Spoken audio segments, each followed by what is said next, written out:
ठाणे जिल्ह्यातील अंबरनाथमधून एक महत्त्वाची राजकीय बातमी समोर आली आहे। अंबरनाथ नगर परिषदेमध्ये शिवसेना शिंदे गटाला भाजपनं धक्का दिलाय। शिवसेनेला बाजूला ठेवत भाजपनं काँग्रेस अंबरनाथ नगर परिषदेमध्ये एकत्र आल्यामुळे आता खळबळ उडाली आहे। काँग्रेसच्या जोरावर भाजपनं अंबरनाथ परिषदेमध्ये बहुमतामध्ये ते येणार आहेत आणि यावर शिवसेनेनं सुद्धा जोरदार प्रत्युत्तर दिलेलं आहे। काँग्रेस आणि भाजपची युती ही अभद्र युती आहे अशी टीका शिवसेनेनं केलेली आहे आणि ही युती शिवसेनेच्या चांगलीच जिव्हारी लागल्याचं सध्या पाहायला मिळतंय। काँग्रेस मुक्तचा नारा दिला जात आहे। हा जो विषय आहे हा पूर्णपणे आमचे मित्रपक्ष भारतीय जनता पार्टीचा आहे। आपण जे आहे त्यांना हा प्रश्न जर विचारला तर ते चांगल्या प्रकारे उत्तर जे आहे ते देऊ शकतील।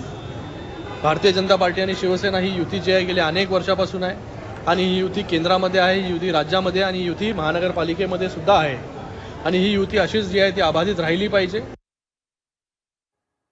तर या संदर्भात अधिक माहितीसाठी आपण थेट जाणार आहोत आमचे प्रतिनिधी चंद्रशेखर भुयार यांच्याकडे।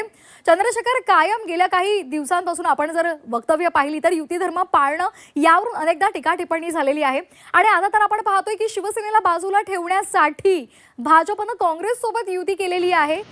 शिवसेना नकोशी झाली भाजपला। आपण पाहू शकतो की ठाणे जिल्ह्यामध्ये एकीकडे भाजपने शिवसेनेच्या गडाला सुरुंग लावल्याचं चित्र पाहायला मिळतंय। एकीकडे वांगणी ग्रामपंचायत असो, त्याच्यानंतर बदलापूर, नंतर आता अंबरनाथ, या तिन्ही जे दोन नगरपालिका आणि एक ग्रामपंचायत आहे, या तिन्हीमध्ये भाजपचे नगराध्यक्ष आणि जे सरपंच ते बसलेले पाहायला मिळत आहेत। आता जे काही निवडणूक नगरपालिकेची पार पडली त्याच्यामध्ये जरी सगळ्यात मोठा पक्ष हा शिवसेना असला तरी पण आज राष्ट्रवादी काँग्रेस, अजित पवार गट असेल किंवा काँग्रेस आणि भाजप यांनी मिळून एक अंबरनाथ विकास आघाडी स्थापन केलेली आहे आणि त्यांनी शिवसेनेला बाजूला सारत ही सत्ता मिळवण्याचा हा प्रयत्न केलेला आहे। आणि आता हा जो गट आहे हा जिल्हाधिकाऱ्यांकडे रजिस्टरही करण्यात आलेला आहे।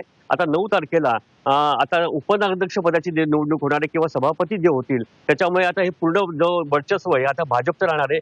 एकीकडे आपण पाहू शकतो की श्रीकांत शिंदे खासदार आहेत, त्यांचा हा बालेकिल्ला होता, म्हणजे त्यांचा मतदारसंघ आहे। या मतदारसंघामध्ये आज आपण पाहू शकतो की भाजपची सत्ता आलेली आहे। त्याच्यामुळे एकीकडे जो अनेक वर्ष म्हणजे जेव्हापासून नगरपालिका अंबरनाथ स्थापन झाली तेव्हापासून शिवसेनेचं वर्चस्व राहिलेलं होतं, मात्र आता आपल्याला भाजपने या पूर्ण गडाला सुरुंग लावल्याचं चित्र पाहायला मिळतंय।